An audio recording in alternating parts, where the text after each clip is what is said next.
मोक्ष एक लड़की की कहानी। बहुत समय पहले की बात है।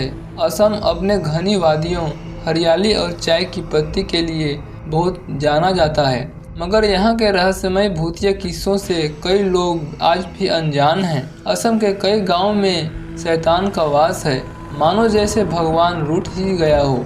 यह बात तब की है जब मैं 12 साल की थी। स्कूल की गर्मियों की छुट्टियों में अक्सर मैं अपने माता पिता के साथ अपने नानी के घर असम जाया करती थी। मेरे नानी नाना असम में स्थित जोरहाट के एक छोटे से मोहल्ले में रहते थे। नानी के घर के सामने एक बंगला था जिसमें 5 लोग रहते थे। उसमें से एक थी माजी, जिनको लोग बहुत सम्मान देते थे।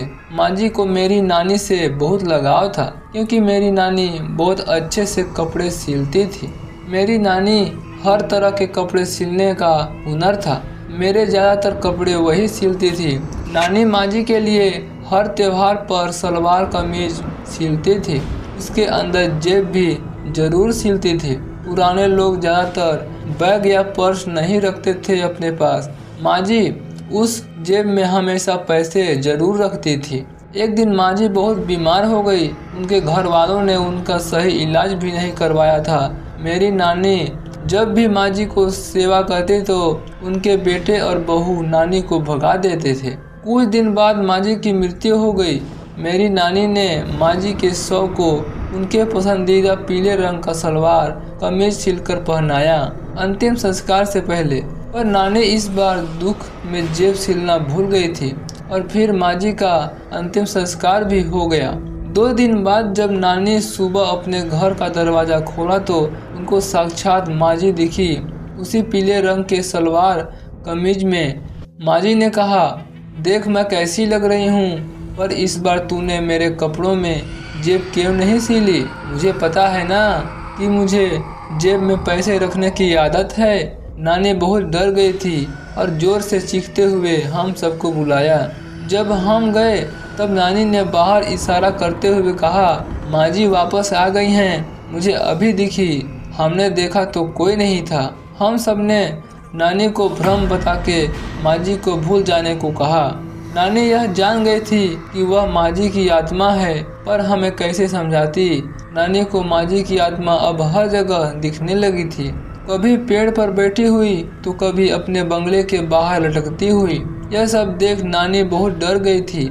हमेशा हमें अकेले में बाहर घूमने को मना करने वाली नानी नहीं जानती थी कि खुद उनके ही साथ यह भूतिया हादसा हो जाएगा। एक रात नानी की आंख 3 बजे खुली। खिड़की पर कुछ आवाज़ें सुनकर नानी खिड़की के पास गई तो फिर माजी की आत्मा उनको दिखी। डर कर नानी बेहोश हो गई और उसी वक्त माजी का आत्मा नानी के शरीर में प्रवेश कर गई। नानी अब हमारे साथ अजीब डरावना बर्ताव करने लगी। उनकी आंखें लाल हो गई, शरीर पतला होने लगा और आवाज़ भी डरावनी हो गई थी। दिन प्रतिदिन उनका हालत बिगड़ती जा रही थी। मेरे घर वालों को यह समझ नहीं आ रहा था कि कोई आत्मा का साया है। मेरे घर वालों ने एक सिद्ध पंडित को नानी के बारे में बताया। पंडित जी का कहना था कि अगर किसी की मृत्यु के बाद की विधि पूरे नियम अनुसार ना हुई हो तो उसकी आत्मा भटकती रहती है और अपने किसी चहीते के शरीर में वास करती है। आत्मा शांति हवन और पूजा से करवाई जाए, वरना उस आत्मा को मोक्ष नहीं मिलेगा। मेरे घर वालों ने माजी के परिवार से बात की, तब उनका बेटा बोला, यह सब अंधविश्वास है, हम नहीं मानते। मेरे घर वालों ने माजी के परिजनों वालों को भी पंडित जी से मिलवाया। उसके बाद माजी का आत्मा शांति हवन और पूरी विधि से पूजा पाठ करवाया गया।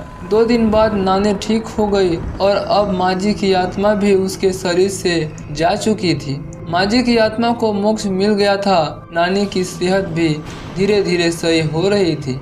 मेरी गर्मी की छुट्टियां भी खत्म ही हो गई थी। नानी भी स्वस्थ हो चुकी थी।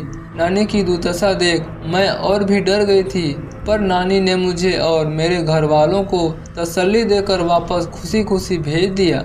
मगर आज भी मुझे जब वह भूतिया किस्सा याद आता है तो मेरे रोंगटे खड़े हो जाते हैं। आप भी अपने बड़ों की बातों को अंधविश्वास समझकर भूल मत करिए और ऐसे ही रहस्यमय भूतिया जगहों से परिचित रहिए। दोस्तों, आपको यह छोटी सी लड़की की कहानी कैसी लगी कमेंट बॉक्स में जरूर बताइएगा, और चैनल पर पहली बार आए हैं चैनल को सब्सक्राइब करके वीडियो को एक लाइक कर दीजिएगा। मैं फिर मिलता हूँ आपको एक नए हॉरर स्टोरी के साथ।